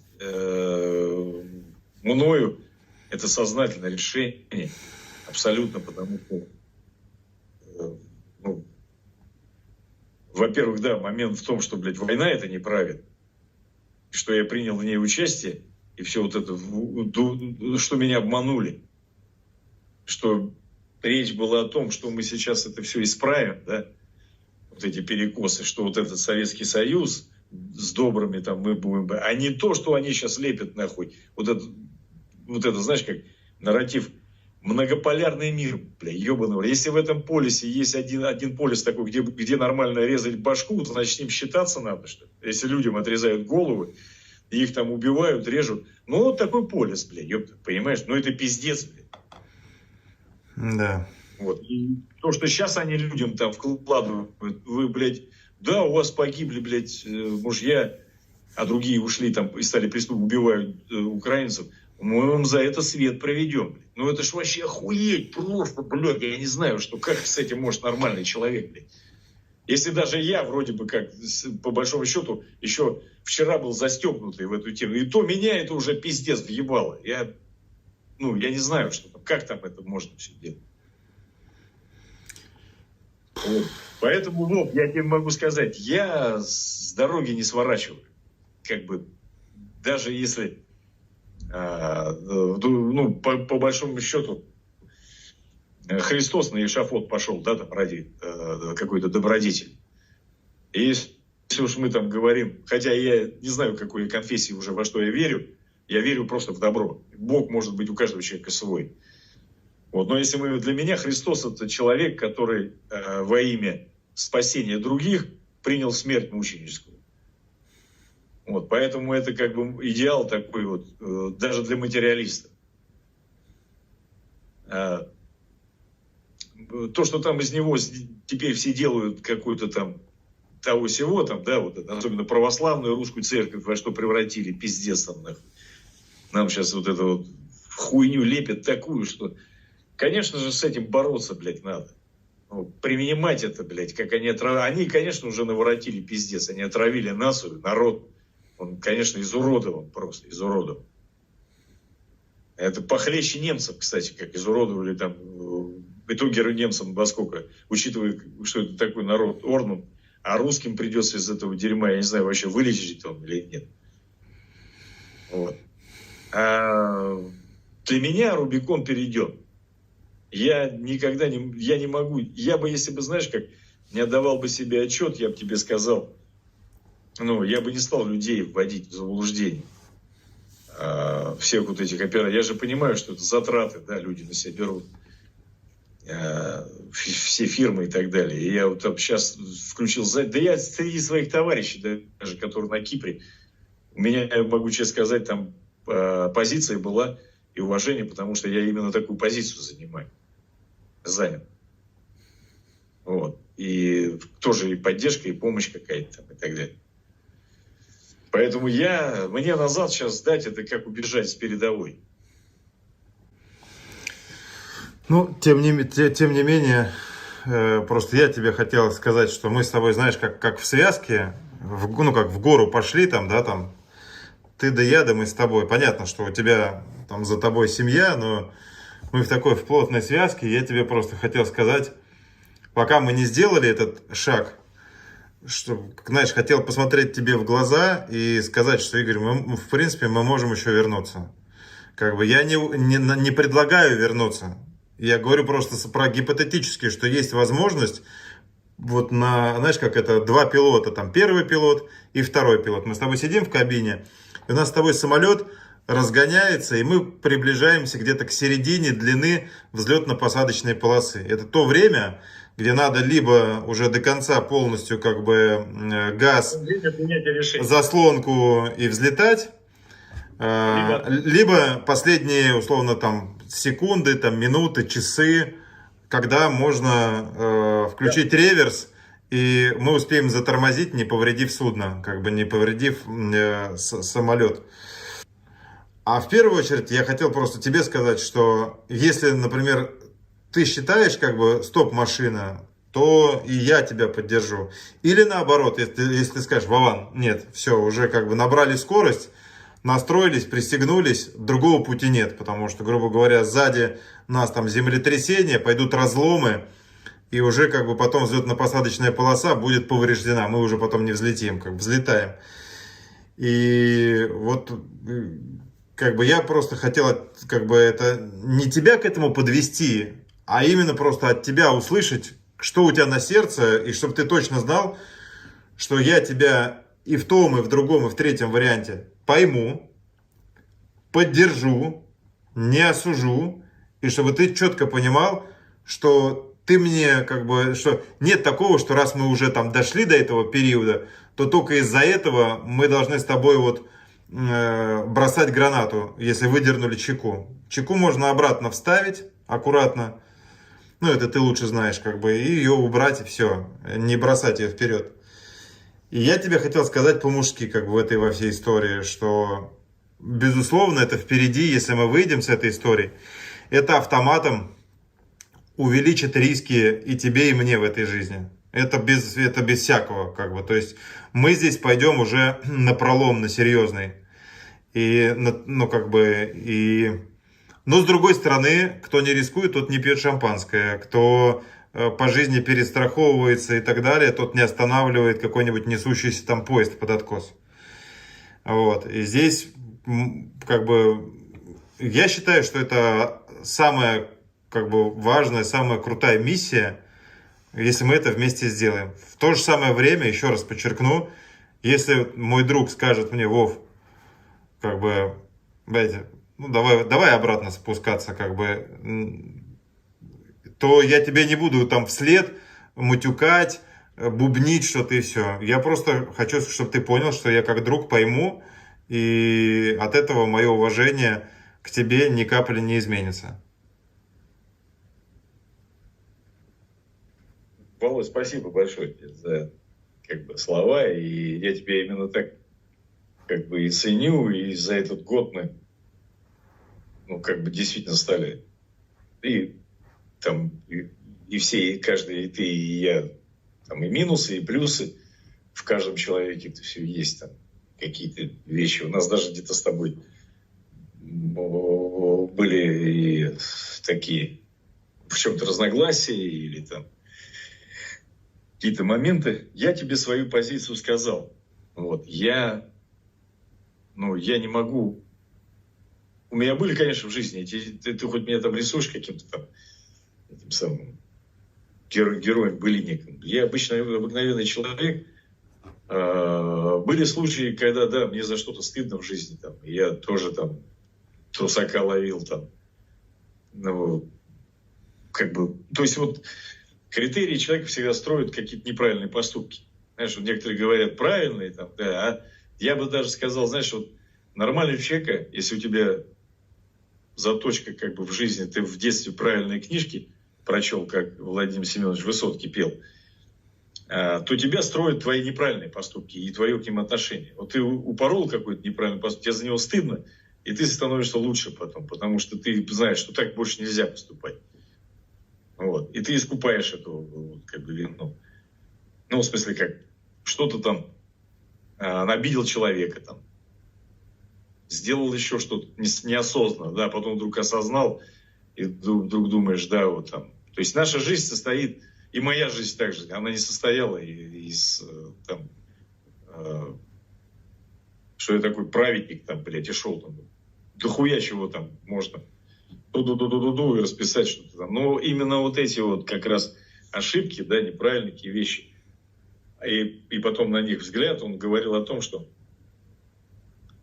надо по-другому себя вести, за это стыдно-то. Также я где-то кого-то там неосознанно подставлял. Как говорят, знаешь, как вот ты приходишь на исповедь, и тебя спрашивают, убивал ли ты, а ты там праведник такой, я вообще... А ты говоришь, Ну, надо сказать, да, убивал, да, вот то-то. Потому что мы все так или иначе что-то делаем то, что мы можем словом убить другого человека, а мы даже не задумываемся об этом, да, там, и так далее. Причиним такое страдание, что...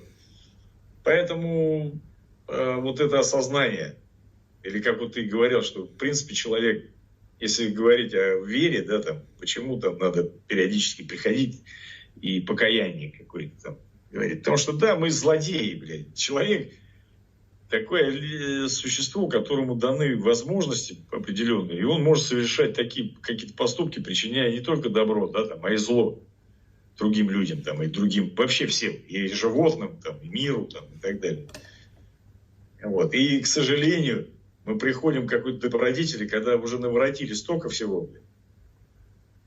Вот. И в данном случае, конечно же, мне важно, как бы, не то, что, может, это громкое слово, хотя ты его, да, там, покаяние, еще что-то, ну, да, во мне сидит тут это, я наворотил, я не хотел этого, я хотел, думал, знаешь, как благими намерениями, дорога в ад получилась, понимаешь? И, конечно, осознав это, вот, найдя тебя вот в этом пространстве этого мира, там, вот этого как бы единомышленника, который меня понял, с которым, я тебе могу сказать, за этот год у меня всего-навсего, с кем я мог говорить, это несколько человек. Вот ты один из них, причем я с другими даже, и еще пару друзей, с которыми я на Кипр, вот, которыми я писал. Все.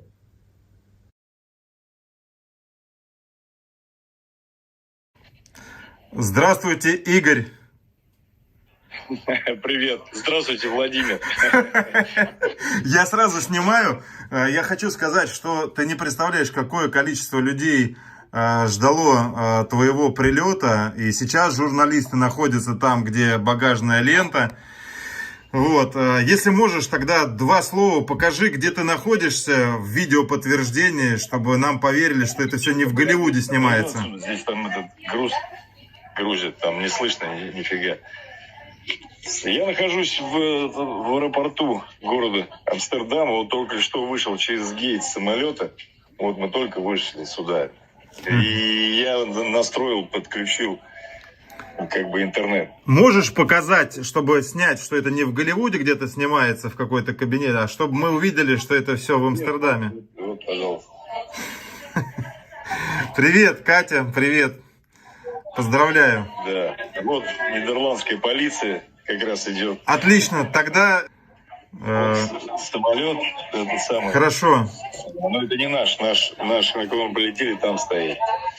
Это Air Mexico. Хорошо. Мы, говорю, из гейта вышли. Да. Нам в транзитную зону еще как бы туда. Как дался перелет? Мы его отслеживали, я смотрел всю ночь, как он летел над пустынями в Африке, как он пересекал Средиземное море, как он заходил в воздушное пространство Франции и чуть ли не подлетел к Парижу. Вот, да, все. Я тоже смотрел, я смотрел, над Серегой прилетал, там недалеко от Ниццы, проходил у него маршрут. Марсель, Ницца, там где-то рядом, Канны, там, как раз здесь Серега живет. Игорь, важный момент. Меня очень сильно попросили журналисты из Нидерландов, которые с тобой снимали интервью. Ты можешь мне под видеозапись дать разрешение, чтобы они публиковали вот репортажи о тебе сейчас? Они без твоего согласия этого делать не будут. Да, конечно. Конечно. Можешь тогда проговорить полную фразу, что ты даешь разрешение журналистам опубликовать интервью с тобой? Да. Я даю разрешение публиковать журналистам нидерландского телевидения, публиковать интервью со мной. Хорошо, да, спасибо большое. Просто для них это важно, чтобы вот это, когда ты уже был в аэропорту Амстердама, чтобы ты им это позволил, и они, соответственно, это все запускают. Ну, ясно. Ну ладно, что, пойдем мы тогда. Поздравляю тебя. Нет войне. Да, нет войне. Давай, спасибо, Игорь. Сейчас просто мы подустали всем этим. Потом хорошо. Хорошо. Да, позже созвонимся, пока будет там все оформление. У вас еще будет возможность. Спасибо. Семье привет. Леве с Платоном от меня привет. Хорошо, да. Привет ребятам. Спасибо, скажи, большое. Все, вчера, конечно, был такой психоз. Все это самое, потом расскажу, то есть такое все было. Я тебе твою шутку, вот я тебе обещаю, я тебе твою шутку очень долго не прощу, когда Это была не шутка, поверь мне. Это я просто думаю, как быстро, чтобы вам... Потому что я не думал, что они дойдут, потому что стала связь пропадать. Я думаю, коротко, хоть что-то, чтобы вы поняли. Как бы. Это была не шутка реальная, но она потом резко бам, я сам обалдел. Я потом расскажу. Хорошо, Игорь.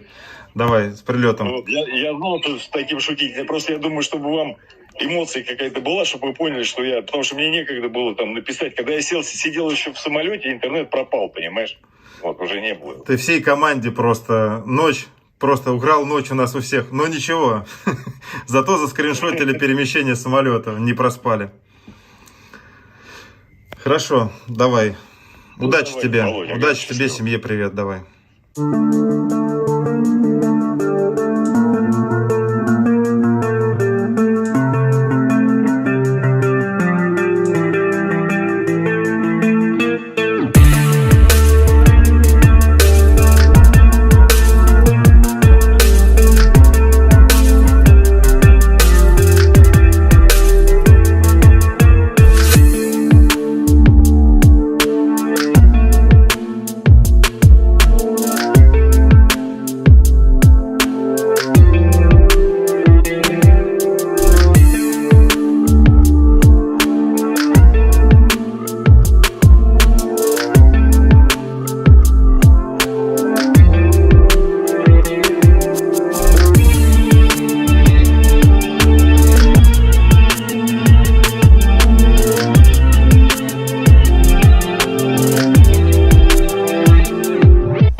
Доброе утро.